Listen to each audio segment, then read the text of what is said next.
हमारे Jaipur dialogues store को visit करें और ख़रीदें धार्मिक winter wear. Jackets, hoodies, T shirts, polo T shirts, short kurta और लॉन्ग कुर्ता, लिंक नीचे दिया हुआ है और स्टॉक लिमिटेड ही है। जल्द से जल्द क्रय करें। नमस्ते, आप सभी से अनुरोध है कि कृपया हमारे चैनल को सब्सक्राइब करें, वीडियो को लाइक भी करें और हमारे धर्मापणम मर्चेंडाइज स्टोर पर भी अवश्य जाएं। आपको याद है कि हमारी एक लंबी विश लिस्ट हुआ करती है कि जो चीज़ें हम चाहते हैं कि भाई ये मोदी जी के कार्यकाल में अभी अपेक्षित हैं, नहीं हुई हैं, हो जानी चाहिए। और उनमें से एक बहुत बड़ी एक जो विश लिस्ट है, विश लिस्ट का जो आइटम है बहुत बड़ा, वो ये है कि जो कॉलेजियम सिस्टम है सुप्रीम कोर्ट का, जिसके माध्यम से सुप्रीम कोर्ट के और हाई कोर्ट के जजेस अपॉइंट होते हैं, वो समाप्त होना चाहिए। उसको समाप्त होने के लिए पहल भी की थी, मोदी जी ने आते ही पहल की थी। मोदी जी के आने से पहले ही आपको ध्यान हो कि राज्यसभा आया गया था, उसको फिर उन्होंने कैरी फॉरवर्ड राज्यसभा में पारित कराया और सर्वसम्मति से ही उसको लोकसभा में भी पारित करवाया। और उसके बाद फिर उस पे जो आवश्यकता होती है कि आधे से अधिक जो राज्य हैं, उनसे भी सहमति जो लेनी थी वो भी ले ली। यानी कि एक प्रकार से पहली पिछले 30-40 सालों में ऐसा संविधान संशोधन विधेयक पारित हुआ जो पूर्णतः सर्वसम्मति से था, पूर्णतः सर्वसम्मति से था। बाकी और भी हुए हैं, लेकिन उसमें से भी 1-2 डिसेंट और एब्सटेंशंस वगैरह तो आ ही जाते हैं। यहाँ तक कि आप जानते हैं कि जो महिलाओं का बिल पारित हुआ, उसमें भी जो कई बार जो है वो शेड्यूल कास्ट के वेलफेयर के लिए जो बिल्स पारित करते हैं, उसमें भी इक्के-दुक्के आ ही जाते हैं। लेकिन ये जो है totally without dissent, totally without abstention. उस समय राहुल गांधी ताजे-ताजे हारे थे, तो वो थोड़े शॉक में थे और उस समय उनको ये सिखाया नहीं गया था कि हर काम अपोज़ करना है, हर काम का उसका विरोध करना है। आपको ध्यान हो वैसे उन्होंने पहले 5 सालों में मोदी के हर बिल में अड़चन डालने की, अलंगा डालने की कोई भी अपॉर्च्युनिटी ज़ाया नहीं की। हर अपॉर्च्युनिटी का उपयोग किया। अब एनजेएसी तो पारित हो गया, जुडिशियल अपॉइंटमेंट कमीशन पारित भी हो गया, पारित होके और उसको लागू करने की जब बात आई तो उस पर फिर संविधान पीठ बैठ गई सुप्रीम कोर्ट की और संविधान पीठ ने उसको 4-1 के बहुमत से 4-1 के बहुमत से रिजेक्ट कर दिया और कहा कि साहब कि ये संविधान के अनुरूप नहीं है, क्योंकि जो बेसिक स्ट्रक्चर डॉक्ट्रिन है उसमें एक जुडिशियल इंडिपेंडेंस का क्लॉज है और इससे जुडिशियल इंडिपेंडेंस हिट होती है। अधिकतर लोगों ने कहा कि भाई इससे जुडिशियल इंडिपेंडेंस कैसे हिट होती है, क्योंकि जो एनजेएसी बना था उसमें आप देखें कि मेंबर्स उसके क्या थे, उसमें से अध्यक्ष तो सुप्रीम कोर्ट के चीफ जस्टिस को ही बनाया गया था।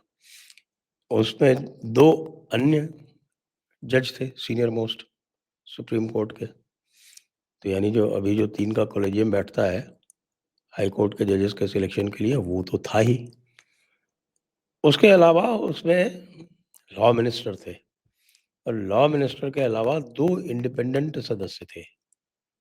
2 इंडिपेंडेंट सदस्य में से एक का महिला या एससी-एसटी माइनॉरिटी से होना आवश्यक था और एक जनरल सदस्य थे और इनका भी चुनाव एक ऐसे पैनल को करना था जिसमें कि चीफ जस्टिस ऑफ इंडिया भी सम्मिलित थे। तो अब आप ये बताएं कि इससे अधिक ट्रांसपेरेंट क्या हो सकता है? लेकिन ये भी जो है वो जो एक प्रकार से स्वच्छंदता और स्वेच्छाचारिता की जो आदत पड़ गई थी और कॉलेजियम के लोगों को, विशेषकर आप ये देखिए कि उस पैनल में ऐसे लोग थे जो कि भविष्य में कॉलेजियम का हिस्सा बनने वाले थे। तो ये कहा जा सकता है कि भई उनका जो बेंच का जो सिलेक्शन था, वो भी उचित नहीं था।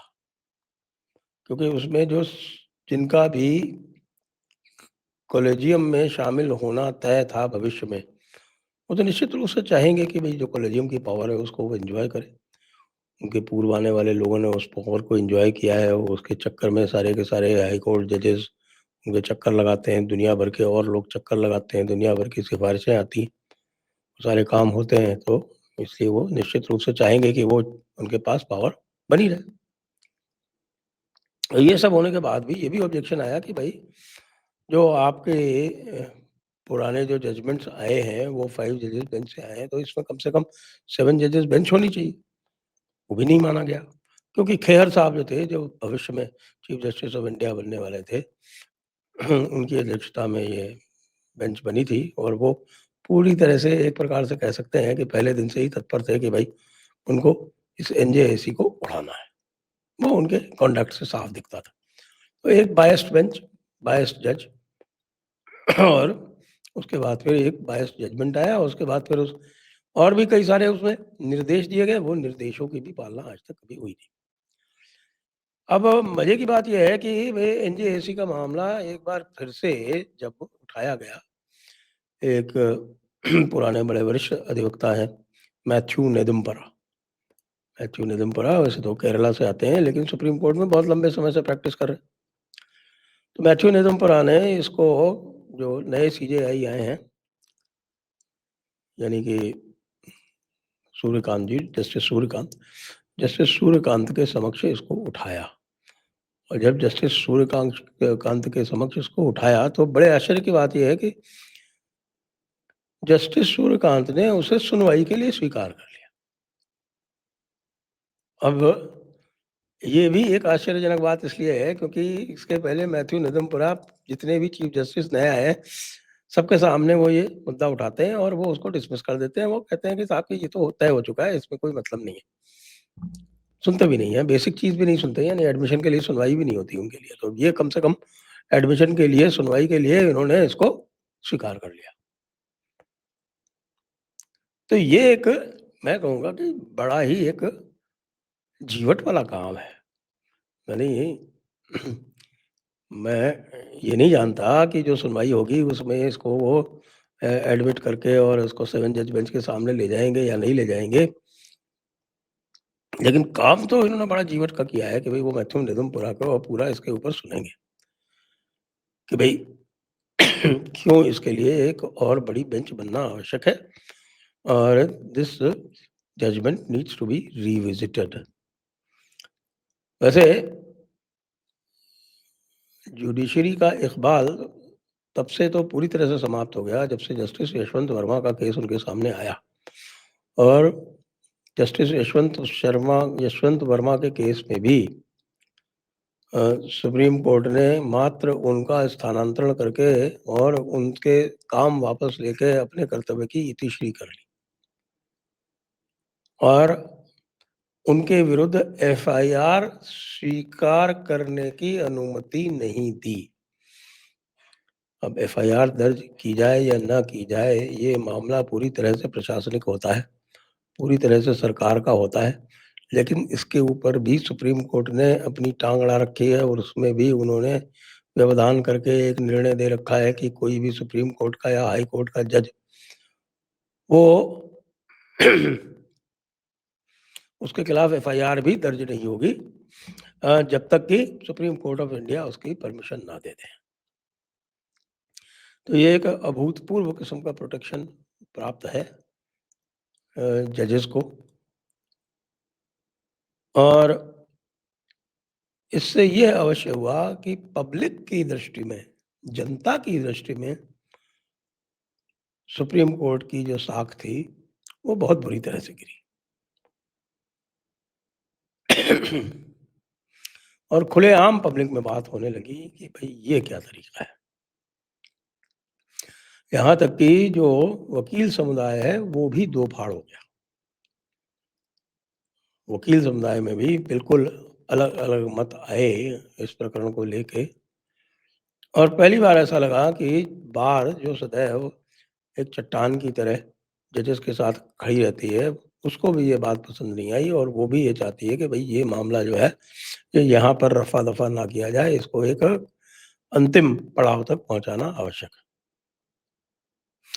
इसी परिप्रेक्ष्य में यदि एनजेएसी री-एग्ज़ामिन होती है और एनजेएसी री-एग्ज़ामिन होके यदि ये संभावना बनती है कि एनजेएसी दोबारा से लागू हो जाए और वो जो पुराना फैसला था, वो पलट दिया जाए, मैं नहीं जानता इसकी कितनी संभावना है। या आप लोगों से पूछता हूँ, तो आप क्या सोचते हैं कि क्या सुनवाई के बाद ऐसी संभावना है कि इसकी री-हियरिंग हो जाए, दोबारा इसको सुन लिया जाए? मेरे विचार में तो नहीं सुने जाने की संभावना अधिक है, क्योंकि नहीं सुने जाने के पक्ष में दुनिया भर के प्रेसिडेंट्स हैं, दुनिया भर के प्रेसिडेंट्स हैं कि ये सेटल्ड मैटर है, इस सेटल्ड मैटर को इस तरह से नहीं सुना जा सकता। संभवतः यदि रेफरेंस आवे तब सुना जा सकता है। लेकिन जस्टिस सूर्यकांत जी को जो अभी तक देखा है, जब से वो सीजेआई बने हैं, चीफ जस्टिस ऑफ इंडिया बने हैं, तो वो उनके विचारों में काफ़ी एक क्लैरिटी दिखती है।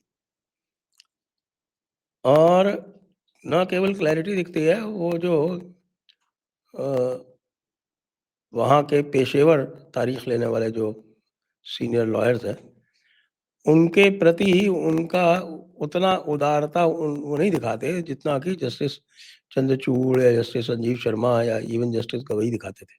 तो हमें सबको प्रार्थना भी करनी चाहिए और हमें सबको ये आशा भी करनी चाहिए कि ये जो एनजेएसी वाला जो फैसला है, उसके लिए एक लार्जर बेंच अपॉइंट हो जाए और वो जो फैसला है, वो वो फैसला निरस्त होके एनजेएसी रिस्टोर हो जाए। जय हिंद, जय भारत, वंदे मातरम।